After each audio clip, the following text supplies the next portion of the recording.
good afternoon. It's almost afternoon, so grab whatever you got you like to have a little drink with and sit back and relax while we talk. And I like to get into it right away. So we have a few things to cover. For one, it was on the 8th of November that I had got this orchid, and I changed it from moss to bark. The center of the plant, naturally where the moss was very compact. Now the problem with that being tight, those roots never got air. Oh, water would have seeped in there, but it was so hard and compact. They never got air, and that's a big problem that sometimes we don't look at properly, because the roots might look okay, and they're probably drier if the water never got in there, but they're not doing their job. So about a month after you've changed your orchid from bark to medium and brought it home from the grocery store, and these are all hybrid orchids because it's all we get here, unless I'm lucky enough to find someone that actually sells a big orchid.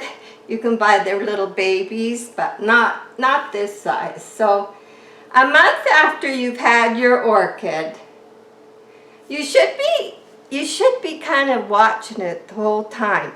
And I have been watching this one.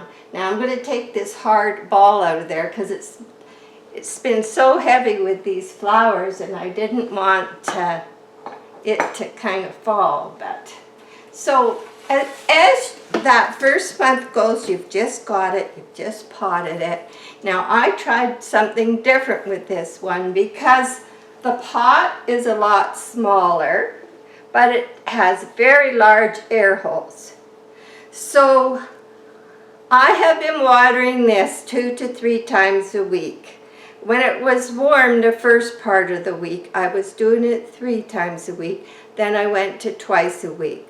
One, because it was new bark, and it takes quite a while for that bark to really start holding any humidity. And you're pretty safe to do this if when you water it, most of the water runs right through.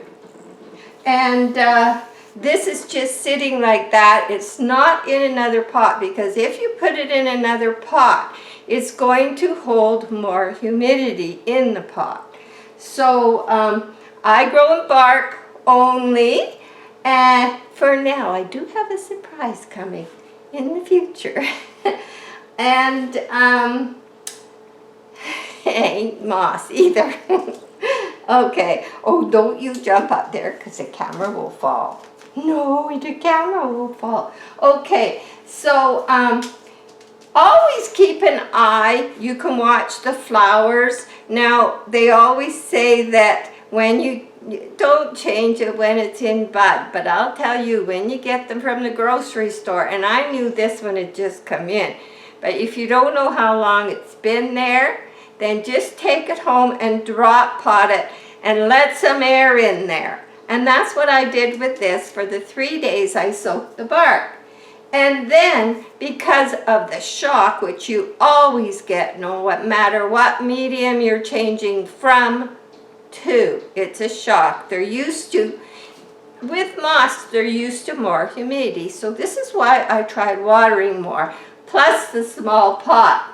So I have to tell you, I've been doing that. But during the month, you always watch the flowers, because signs of stress will show up if you see flowers getting limp, falling off.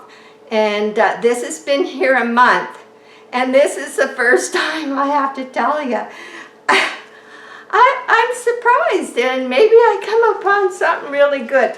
There is not one limp, one ready to fall off orchid on this plant in the whole month I've had it, and since I changed the medium.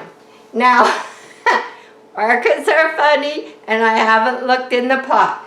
So today, excuse me, I always tell people check the pot, check the pot. If you're not sure, if you're watering too much or not enough, check the pot. Now, do it on watering day. If you're going to water, make sure it needs water. The only way to do that is to check the pot.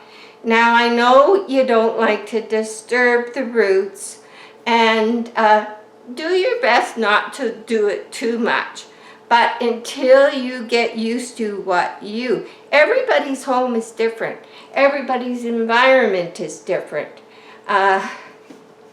So everything will be a little different. If you're growing in a grow room, it's much easier to keep what the orchid really wants. If you're just growing in your home where you're living, you have to learn to do different things to keep the humidity good, depending on where you are. Anyway, you know, it's lucky you're not here because I'd talk your ear off about orchids. And that's strange because I grew up quite a quiet person. I think orchids did it to me. Okay, so what we're going to do is check the pot and see what the roots are doing. And you know what? I never got my scissors out, because now would be the time if there's any soggy ones to cut them off. And I'll just put it under the gas here. Okay. Come on. Okay, there we go. Just give it a little heat. That's usually what I do. And then what I do is I cool it down a bit, because I hate to cut my orchid with like hot scissors if I have to. Okay, let's see how it looks. We're going to put it right back in the same bark, but we're going to check. I've got a good grasp on everything around the center of the plant. Okay, and we're gonna dump most of that moss out, and we're gonna see what's happening. Now, okay, now I'm going to put a link to when I did this video. I'm going to put a link so you can watch it if you missed it. So I've got this long one here. It was long before, but no, it's mushy. Well, like I said, it's been getting extra water, but it wasn't in real good shape anyway, and we know what's going to happen. So I was expecting something. Now these are the roots that were probably not, bark. Oh, there's lots of wet ones, but you know what's keeping this orchid alive is these top ones. Okay, these all went mushy, and I was watering more, but the plant looks healthy, and most of the leaves have kept most of their firmness. And we probably would have lost a lot of roots anyway because we changed the medium. Now, this one is good and hard and firm. This one is. And what I'm going to do, I always like to use the pull method. Anything that's soft is coming off, and from changing the medium, they probably would have went anyway. Now, all these that were on the surface in the pot, because they were on the surface, they were getting air in the original pot, and they're the ones keeping this plant alive. So I usually leave the long shoots. Now if you get one that's sort of only the middle is soft, but the rest is hard, I leave them. I don't take anything off when I'm changing medium that I don't have to. So this is what you go in for. About a month after you've done it, you know they get a shock when you're changing medium, and you want to clean that up because you don't want that sitting in there. It was my watering day today, so we're just, boy, there's lots. I have the most I've ever had, but I have been watering more, so here we are. We're learning something together. I think I would still water more because I do know that if it's in a small pot, you can get away with watering more. It was used to have a moisture. Doesn't seem to hurt the plant much. The roots are important, but it's going to grow new roots anyway to suit the new medium. So as if this is happening to you, and it's your decision if you decide to water more or not. If this is happening to you, I don't want you to be frightened, because I was watering more, but they probably weren't going to survive, these ones. They probably weren't. They were stuck in that center and they never got air. And it wasn't the overwatering that did it. It wasn't being too wet. It was not getting air. It's very essential. So just make sure that I've got all the wet ones off. See, if you don't go back and do this, if you don't go back and take them off, they'll start a rot process inside the pot. So always go back and check. Now this is the most, I've been repotting and changing moss to bark many years. I have never gone back and found this much a month later. And I'm not really disappointed. Am I going to keep watering to that degree? I'll probably start watering once a week. Most of the ones that we're going to go mushy they're all firm.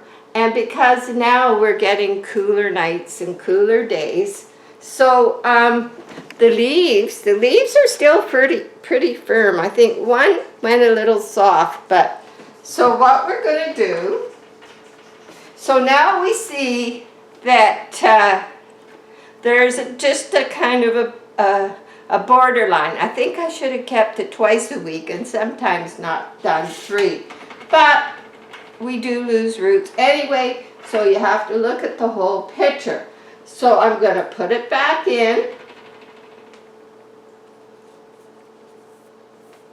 and I'm going to kind of twist it around to get all these little, the actual root that's inside the vellum. They are going to help hold the plant. And it's debatable. Some people say they can still do something. I'm not sure, but I've heard that. But I always leave them. If I don't have to cut, I don't cut. So anything that was soft, aren't these orchids amazing? Because I've never had one keep flowers so long. So there you go. The ones that were there and were healthy were absorbing that moisture and keeping the plant going. The ones that really might have looked like they were good but weren't, they weren't really doing anything, so they didn't like it. So I'm going to put the bark back in.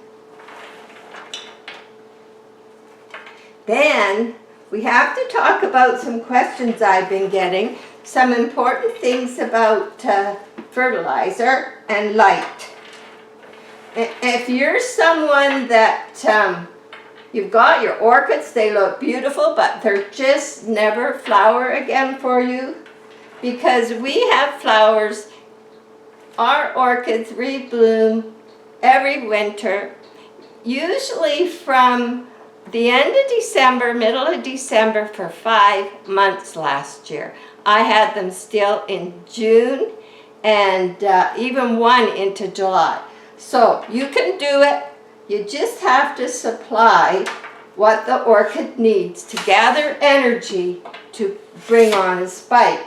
And you need enough leaves because the spikes come out under 2 healthy leaves. Unless there was a spike there the year before, you won't get a spike. So what you want to do from spring to fall is lots of light. They grow faster in a warmer, like 80 degree temperature. We had way more than that here last year, even in the house, or this year. So they do better then. They need that light in the spring. They need lots of nitrogen, which is why I switch to the higher nitrogen for spring to fall.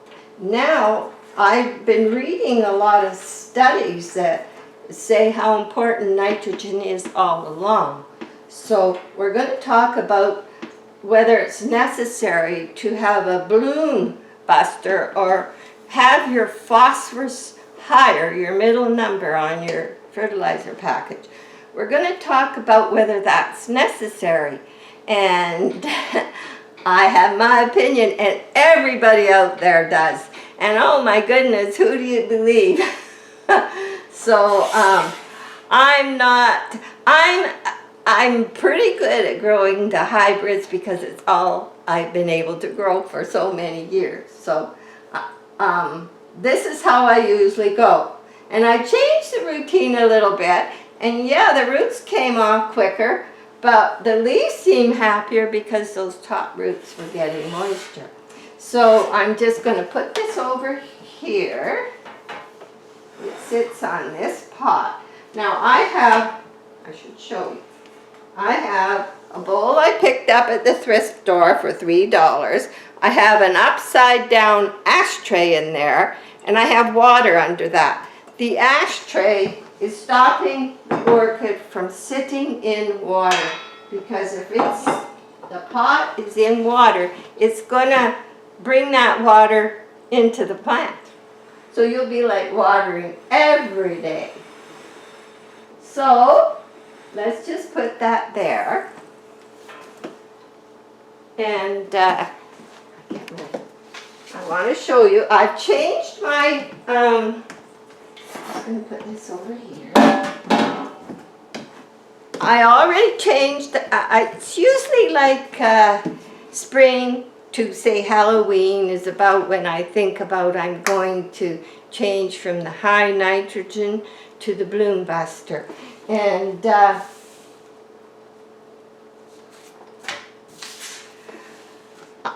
want to show you the one I'm using and why I'm using it.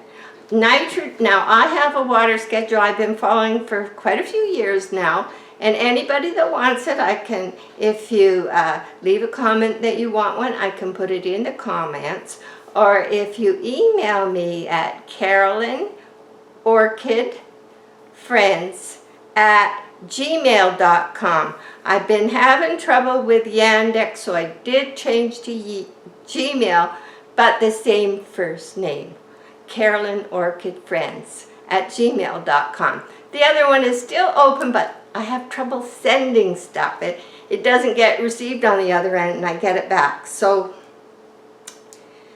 anyway, this is what I'm using, and it is 1931-17. Now the 19 is your nitrogen, and everything I read say the nitrogen is more important. Plus, on my watering schedule, we are giving black tea, which is very high in nitrogen, and other very important things. So we are getting lots of nitrogen, because if you're not getting enough nitrogen, you're probably gonna, at the expense of new leaves, lose old leaves, and I've learned that over time. And this year, even though our temperatures were scorching, I lost very few leaves. We won't go into that yet either, but anyway, my second number is a bloom buster. It's 31. That is your potassium. Now, some people are saying that's not necessary. It's not, and many different reasons. And I'm going to give you my reason in a minute. And the next number, so at the 19 and 17 for potassium, those are still nice high numbers on this one, because the 17 is going to help your root growth, and because especially for the ones you've just changed. Plants take about a year before they're fully used to the change in medium. So expect it, but it's worth it. And so 1931-17. Now, fertilizer. I'm going to put a link to this study in the description for those who want to read it. It's from the International Journal of Chemical Studies, and it's entitled The Effect of Water-Soluble Fertilizers on Flowering of Hybrid Phalaenopsis. So it's a short article. It talks a lot about foliage fertilizing, which I haven't done, but it tells you how they do it and what results. I may try it at some time, but I do not do it yet. So they basically are saying with the foliage feeding, it can get more nutrition because it's not just the roots. So that's one reason they're doing it. But I'm going to read a short quote of what they say about your middle number, your phosphorus. Phosphorus has been called the key to life because it is directly involved in most of life processes. An adequate supply of phosphorus in the life of a plant is more important in laying down the primordia for the reproductive parts. There's a quote there too you can look up. Potassium moves readily within the plants and tends to translocate to the areas of growth. Potassium is also involved in the growth and is utmost importance for maintenance of water status of plants. Now, I'm going to leave you the link to this one, and this is what it looks like. It's not long, it's very good, and it's pretty up to date. I think it was 2017. There's some pretty good quotes and notes through here too, so you know it's pretty up to date. And so you have to, when you hear all this controversy, you kind of have to weigh how your plants look, what fertilizer you're using, what else you're supplying. And I'm only feeding this fertilizer. My schedule runs, I water once a week all winter. That plant's been the exception, but it hasn't been getting fertilizer because they really can't do much with fertilizer when they're making that medium change. But they will with the black tea and the seaweed extract that I have, because I have only 3 days out of the month, because I think it's a 6-week water schedule that I have, six week. So it's a little over a month. Of those 6 weeks, 3 of them are only with this. The rest are, today was Epsom salts. Today I used Epsom salts. And each week is different, but only 3 weeks out of the month, approximately, are getting this. So I did want to tell you that I've changed and why. And I wanted you to know that because I found it's good, and it's a live and learn. So anyway, the other thing before I go is I want you to, I want your orchids to spike. I want you to scream and watch every little inch of growth like I do, even now. This is my favorite little tool. It's an LED pen light, very cheap. And I'm looking down in the leaves. I'm hunting. The men could go hunting for whatever they want in the woods, but I'd be looking for orchids.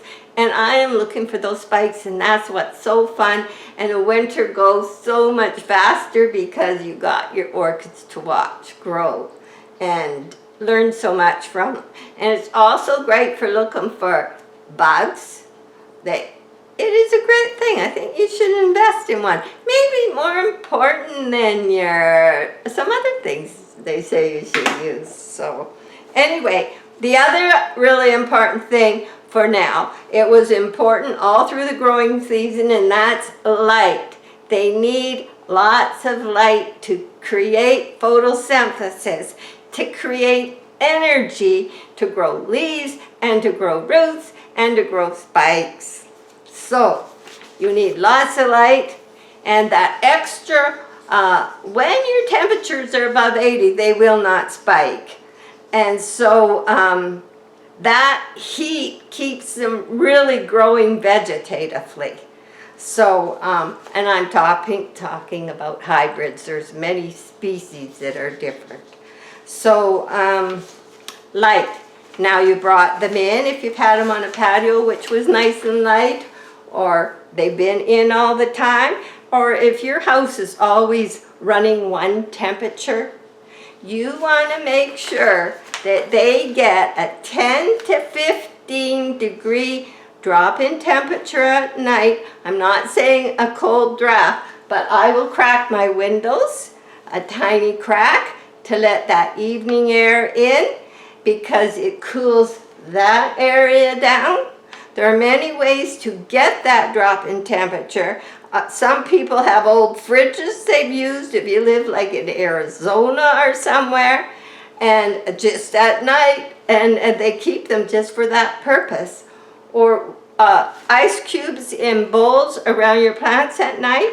You can use the same water every night, freeze it, put it in, but you need that 10 to 15 degree drop with most of your hybrid Phalaenopsis to get those spikes going. Read it in many studies. So, and I found it to be true. Now, also daylight starts to dim, but I'm also going to leave a link to this article because it talks about hours of light, and they've actually in studies they found they used to say 12 hours of light in the winter is enough, and now it's more like 14. And this study discusses generally you want to provide 14 to 16 hours of light during the summer months and 12 to 14 hours of light during the winter months. However, it's up to you. Providing your orchids more than 16 hours of light per day will not only be expensive, they talk about dimming your lights, and ours kind of dims naturally. Dusk comes and they're near the windows, they get a lower light, and then in the morning it comes up. So they talk about that in there. But I would not be afraid to be giving in your winter lots of light. Like what we do is we put them on as soon as we're up in the morning, which is 6:30 to 7 a.m. or when we go to bed, which is maybe 10:30, 11. That lights go on and off with us. So they cannot be in light full time. They do need some darkness. So you don't want to forget that either. And I want your orchids to spike because I want you to be happy like me. And it's fun, and it's educational, and everyone is different, and they don't expect to do something and see instant results because the growth is very slow. Now, if you do something bad, you might see instant results, but the growth is slow, and you say, oh, I tried bark and it was killing them, so I had to go back to moss. Shock your orchid. And then it didn't seem very good, so then I went to lichen, and then I went to something else. And it just does nothing but wear down your orchid. Like using chemicals, if you don't have to, don't use them. So mine was kind of isolated a little by itself from the group, and whenever I water, like today was watering day, I got ceiling fans. I like to put a fan on because it's cooler now, and they're not drying off as quickly. Even if I wipe them, I always make sure the fan is on, and that is happening. So we will watch the progress on this orchid, how it does. I say it takes a year. Next year this time, we might be still looking at spikes if it's kept enough leaves. So if you have any more questions, please do not be afraid to leave it in the comments or email me, and I'll put the new email under in the message in the description too. So there'll be some reading material and there'll be that. And I'm gonna get this done and make lunch because we spent 2 mornings outside ripping out all those landscape ties. And the worst part about that is their spikes this long, they're all twisted. Oh boy, like you found out you gotta work smart when you get in your 70s. And we're trying to work smart. Jack just likes to plow through everything. I'm trying to be careful out there. So he's out there by himself this morning because I've been running the saw and hammer and pulling things out. And so anyway, he went out this morning, but I probably will be on the afternoon cleanup. So we hauled a huge, our car is a 5 and it's not real big, but we filled up the back with big paper yard bags full of cut up wood and the nails. We've got about this many nails removed because he doesn't like to throw something away if it's going to be useful. And we've learned to be like that over the years. So you know what, I hope you're finding something fun to do today, and thanks for joining me. It's fun for me to take a break and talk about orchids because Jack likes my orchids and he likes my hobby, but he's not going to let me talk on for hours about them. Maggie will. She loves her mom. Don't ya? I know. Everybody's waiting for food, so bye for now. And any questions, don't be afraid to ask. Any pictures you want to send to your orchids, to the email. And I do my best to keep them all answered. And I love communicating with you. So, bye for now.